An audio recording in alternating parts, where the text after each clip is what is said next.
দেশের মানুষ যদি গণতান্ত্রিক অধিকার ফিরে পায়, তাহলে এই দেশের মানুষ রাজনৈতিকভাবে শক্তিশালী হতে পারবে।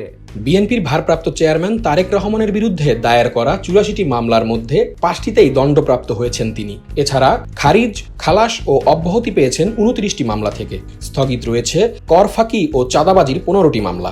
এর বাইরে তার বিরুদ্ধে দায়ের করা বাকি মামলাগুলো চলমান রয়েছে দেশের বিভিন্ন আদালতে।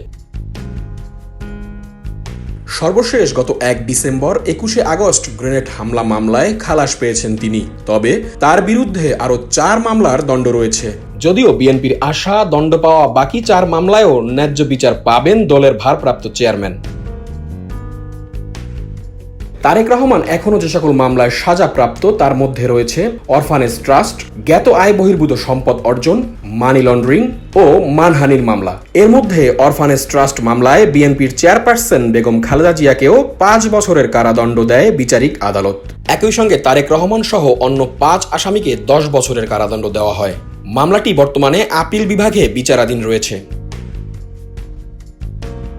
অন্যদিকে জ্ঞাত বহির্ভূতভাবে সম্পদ অর্জন ও সম্পদের তথ্য গোপনের অভিযোগ করা মামলায় ২০২৩ সালের ২ আগস্ট তারেক রহমানকে ৯ বছরের ও তার স্ত্রী জোবায়দা রহমানকে ৩ বছরের কারাদণ্ড দেন ঢাকার একটি আদালত। এছাড়াও বিদেশে অর্থ পাচারের অভিযোগে দায়ের করা এক মামলায় ২০১৩ সালের ১৭ নভেম্বর তারেক রহমানকে বেকসুর খালাস দেন ঢাকার একটি বিশেষ জজ আদালত। তবে ওই মামলায় ব্যবসায়ী গিয়াসউদ্দিন আল মামুনকে ৭ বছরের কারাদণ্ড দেওয়া হয়। কিন্তু তারেক রহমানকে খালাসের রায়ের বিরুদ্ধে দুর্নীতি দমন কমিশন হাইকোর্টে আপিল করেন। ওই আপিল শুনানি শেষে ২০১৬ সালের ২১শে জুলাই বিচারিক আদালতের খালাসের রায় বাতিল করে তারেক রহমানকে ৭ বছরের কারাদণ্ড দেয় হাইকোর্ট।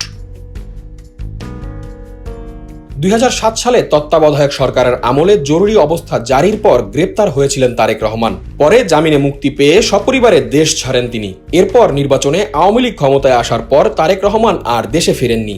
বর্তমানে তিনি লন্ডনে অবস্থান করছেন।